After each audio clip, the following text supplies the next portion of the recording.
नगरी में हम ये कर दिए, आप भी जानते हैं नगरी में कुछ किए, सबको उसका लिए। नगरी वाला याद होगा आपको, रिम्स टू जमीन का मामला, सभी आदिवासी लोग को उसका लिए। आदिवासी लोग लोहरदगा से आए, खूंटी से आए, लातेहार से आए, सिमडेगा से आए, गुमला से आए, रामगढ़ से आए, सिल्ली से आए, और पता चला चंपई चाचा है ये नहीं हुआ। कौन था? सुबह देवेंद्र नाथ महतो थे और शाम को जयराम महतो था। वो हाथ जोड़ने का काम कौन किए? हमारे पार्टी के देवेंद्र बाबू किए कि नहीं? चंपई चाचा डर से अंदर में थे। और उनका बेटा का बोली आप सुने होंगे, बाबूलाल भैया का। उनको मीडिया को नहीं, उनको पूछा, पुलिस बोला कि चलिए आपको अरेस्ट करके थाना ले जाते हैं। बोला नहीं, हम यूट्यूब में देखे हैं, हम लोग एक आदिवासी भाई का इनकाउंटर हुआ है, तो आप मेरा भी इनकाउंटर कर देंगे, हमको डर है। तो बताइए बाबूलाल दा, इतना डरिएगा तो राजनीति काहे कर रहे हैं? चंपई चाचा इतना खेत ला दिए हैं, बस जोती और खाइए। सुने कि नहीं हम घर चले जाएंगे। ये बाबूलाल जी का स्टेटमेंट है कि हम घर चले जाएंगे। तो इसलिए अब आपको तय करना है। जब हमारे ही डुमरी विधानसभा में जगन्नाथ बाबू नहीं रहे तो वहां एक स्लोगन आया कि टाइगर विल रिप्लेस टाइगर, क्योंकि जगन्नाथ बाबू को भी वहां टाइगर कहा जाता था। सुने आज उनके पिताजी का भी निधन हुआ, उनको अभी हम श्रद्धांजलि अर्पित करते हैं। तो वहां भी जनता के बीच से एक आवाज आया कि टाइगर विल रिप्लेस टाइगर। तो घाटशिला में भी आवाज आना चाहिए, रामदास विल रिप्लेस रामदास। सामने हो तो सभी लीडर को डर लगता है, तो भाई डरे हुए नेताओं को क्यों चुनते हो? निडर लोगों को चुनो जो बेबाक होकर आपकी आवाज बनने का काम करे और आपकी आवाज को उठाने का काम करे, ऐसे लीडर को चुनो। आज घाटशिला की बात करें तो घाटशिला भी धीरे धीरे एक औद्योगिक क्षेत्र में डेवलपमेंट हो रही है। क्योंकि बगल में जमशेदपुर है तो उसका असर धीरे धीरे घाटशिला में आएगा। घाटशिला में नए उद्योग आएंगे, जमीनों का अधिग्रहण होगा, जबरन जमीन लिया जाएगा। अभी आपका हिंदुस्तान कॉपर लिमिटेड है, आप लगातार वहां आंदोलन किया जा रहा है, कंपनी जमीन छोड़ने को तैयार नहीं है। जब आपका काम बंद है तो जमीन छोड़ देना चाहिए, जमीन रहितों को वापस होना चाहिए। तो ये मुद्दे सदन तक कौन उठाएगा? क्योंकि आपको भी मालूम है, आप भी जानते हैं, इस चुनाव के बाद परिणाम चाहे कुछ भी रहे, XYZ कोई भी जीतने वाला भी आपका जमशेदपुर में बैठेगा और हारने वाला भी आपका जमशेदपुर में बैठेगा। अगर जो भी इस चुनाव का अगर वे लोग जीतते हैं तो जो जीत के जाएगा वो भी जमशेदपुर के आवास में रहेगा, और जो हार के जाएगा वो भी जमशेदपुर के आवास में रहेगा। आपके साथ आपके दुख में, आपके दर्द में, आपके पीड़ा में कौन रहेगा, ये घाटशिला की जनता को तय करना है। और हमें लगता है रामदास मुर्मू जी से बेहतर कोई कैंडिडेट नहीं है जो आपके साथ खड़ा रहे। आपके साथ कौन लड़ेगा? आपके साथ धरने में कौन बैठेगा? आपके साथ कोई समस्या होगी तो कौन खड़ा होगा? आज अब देखिए, जब से जेल कैंप पार्टी का उदय हुआ है, जब भी किसी को अगर थोड़ा मैंने चोट भी लगता है, मामूली चोट लगता है, तो सबसे पहले जेल कैंप को याद किया जाता है। और हम लोग रात 2 बजे 3 बजे तक धरना में जाके बैठते हैं जब तक उसको न्याय नहीं मिले। अरे राज्य में तो छोड़िए, हम लोग प्रदेश भी जाते हैं। हमारे पार्टी के लोग मजदूरों की बात को अगर देखा जाए, न्याय दिलाने के लिए हम लोग राजस्थान उड़ीसा तक जाते हैं। तो ये भी आपको तय करना है, बड़ी पार्टियां, चूंकि बड़ा लेवल है उनका, बड़ी पार्टियां हैं, वो आपके बीच चुनाव में आएंगी। हमेशा अगर आपके बीच कोई है तो जेल कैंप खड़ा है। इसलिए मैं जनता जनार्दन से आग्रह करूंगा, जो लोग यहाँ तक नहीं भी आए हैं, चूंकि दीपावली का दिन चल रहा है, हम लोग इस बात को समझ रहे हैं कि लोग पर्व त्योहार है, लेकिन जो लोग घरों में भी बैठे हुए हैं, मैं उनको स्पष्ट कहूंगा, इस बार वोट बदलाव के लिए करिए। बदलाव का होना बहुत जरूरी है। अगर बदलाव नहीं होगा तो राजनीति कुछ परिवारों तक सीमित रह जाएगा। फिर और यहाँ आप सोचिए ना, यहीं आप सोचिए चंपई चाचा, क्योंकि मान के चले सोम्या जी के पिताजी का देहांत हुआ है तो उस पर हम थोड़ा सा रहने देते हैं, हम चंपई चाचा का उदाहरण लेते हैं। चंपई चाचा मुख्यमंत्री रह चुके हैं, कई बार मंत्री रह चुके हैं, रहे कि नहीं, लेकिन फिर भी उनको याद है कि बाबूलाल सोरेन को सेट कर दिया जाए। चंपई चाचा मुख्यमंत्री रह चुके हैं, मंत्री रह चुके हैं, कई बार विधायक रह चुके हैं, फिर भी उनको बुढ़ापे में चिंता है, जबकि उनके पास अरबों की संपत्ति है। अगर आज के दिन से चंपई चाचा बिस्तर में बैठ जाए ना, बेड में बैठ जाए, घर में खटिया में बैठ जाए, तो उनकी 5 पुश्ते आराम से बैठ के खाएंगी।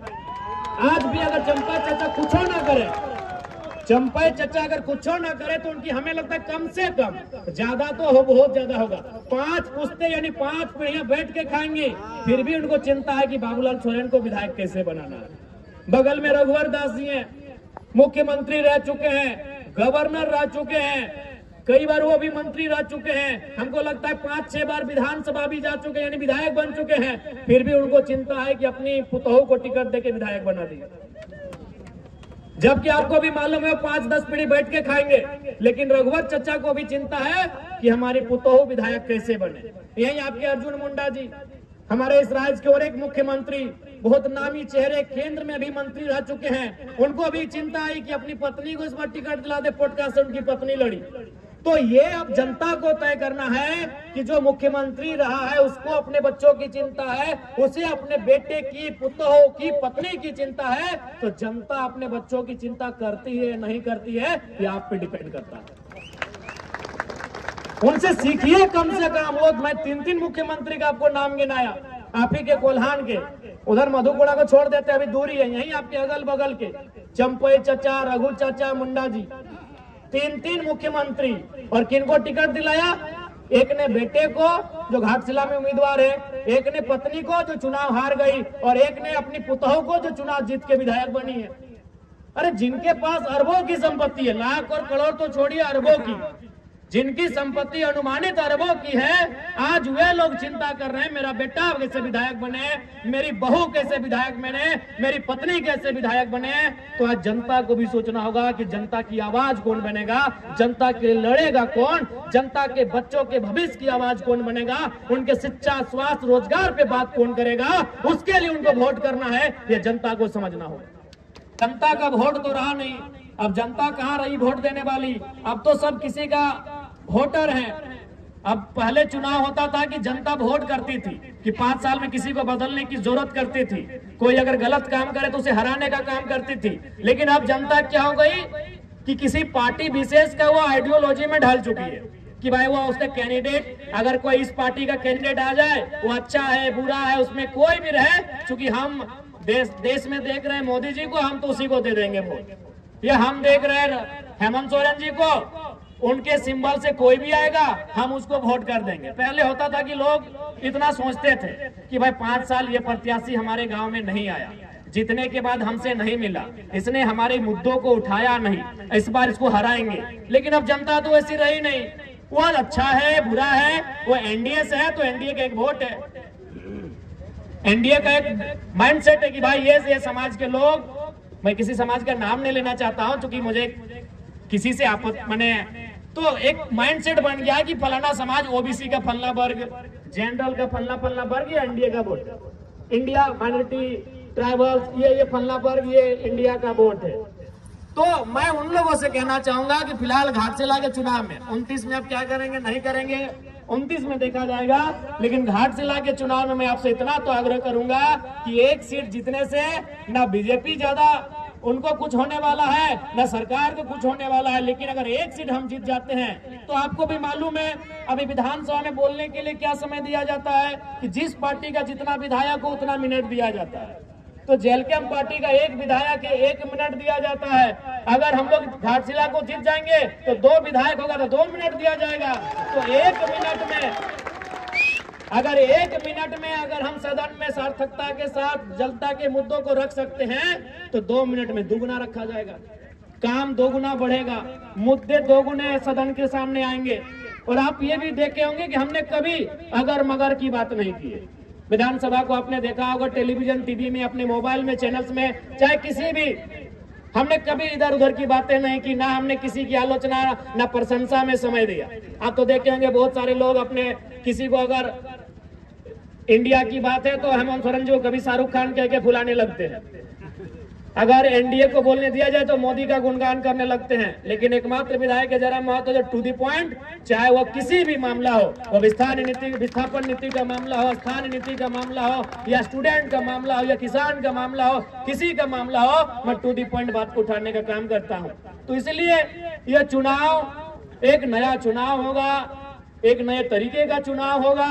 और बिल्कुल आज इस राज्य की जनता को भी तय करना है कि इस राज्य का भला कैसे होगा, इस राज्य के युवाओं को उनका अधिकार कैसे मिलेगा, इस राज्य की महिलाओं को उनका अधिकार कैसे मिलेगा, और सबसे बड़ी बात, जो शहीदों के सपने से झारखंड सींचा गया है, उन शहीदों का सपना कैसे साकार होगा, ये आज सबसे पहले तो घाटशिला की जनता को तय करना होगा। और एक बात जान लीजिए, आज देखिए बहुत सारे लोग, मुझे कहने में किसी पर